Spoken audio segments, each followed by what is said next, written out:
Nikita Mirzani begitu menyoroti permasalahan yang tengah dihadapi Baim Wong.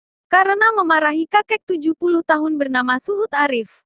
Sehingga Baim Wong menjadi bulan-bulanan warganet karena dianggap tidak sopan dengan orang yang lebih tua.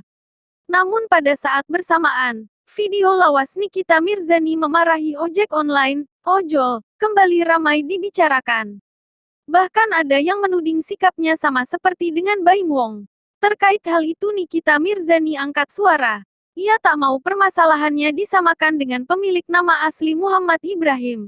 Ada juga yang menyandingkan Niki dengan Gojek yang datang ke rumah minta-minta ama gue. Disandingin juga sama dia, video Baim Wong.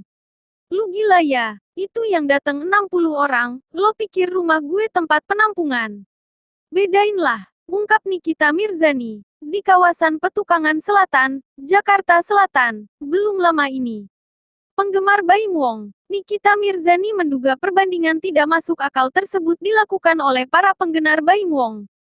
Mereka akan melakukan apa saja untuk membela idolanya. Kadang fans-fansnya pada B********, jadi gue bingung mau gimana lagi, katanya.